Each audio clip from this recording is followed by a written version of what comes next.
Colorado's on fire. The rest of the West burns alongside us. And it's just glowing orange. Ash is raining down on Colorado's cities. Smoke and haze are making it hard to breathe. Clouds of smoke are the new skyline. This is the new kind of normal. Tonight, Denver 7 brings you 360 perspective. Is 2020's fire season a historically strong outlier? Or is it a warning that wildfires will become more destructive and more deadly in the years to come?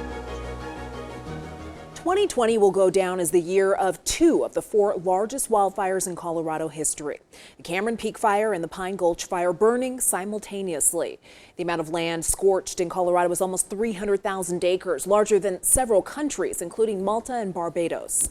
Thank you for joining us tonight. I'm Jessica Porter, filling in for Ann Trujillo. And I'm Shannon Ogden. Glad you're here tonight. And as bad as it's been this year, most experts believe conditions could get worse in the years to come. Tonight, Denver 7 brings you a 360 team coverage of the changing climate and the effect it's having on our wildfires. We begin with Russell HAYTHORN. Good evening, Russell. Yeah, good evening, Jessica. This cold weather giving us some relief from the heat and the smoke here in Colorado, but further out west in California and Oregon, no such luck. And experts say these wildfires are becoming more fierce and more frequent. You can smell it. It's just horrible. Wildfires here in Colorado and throughout the West paint the skies in shocking shades of blood red and bright orange. It's just glowing orange.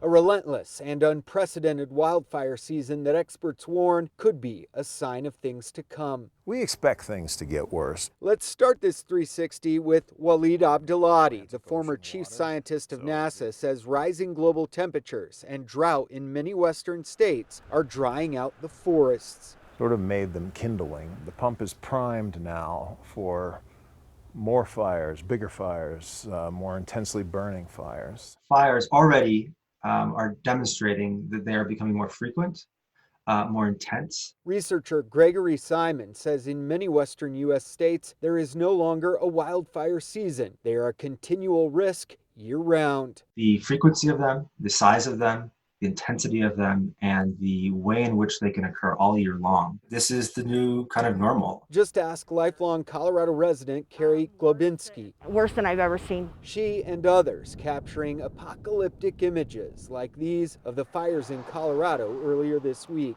These fires are creating storms within themselves, and that's what's igniting and exploding and making it bigger. Amazing the destruction that it's doing. And that's what worries experts about the future. The extremes that we're seeing will likely be even more so. I won't say more violent and more dramatic, but more frequent occurrence. There needs to be an effort to prepare for and understand what's coming. These worsening wildfires have been documented for decades. Denver 7 Chief Meteorologist Mike Nilsson with more on that tonight. Our world is getting warmer, and the reason is the increase in carbon dioxide in the atmosphere from the burning of coal, oil, and natural gas during the past 200 years. Each molecule of CO2 acts like a feather in a down comforter, trapping heat that would otherwise escape into outer space, causing the planet to get warmer. So we're seeing it in more 95+ degree days here in the Denver area. We're seeing it in hotter fires across the West. Hotter, drier equals more big fires.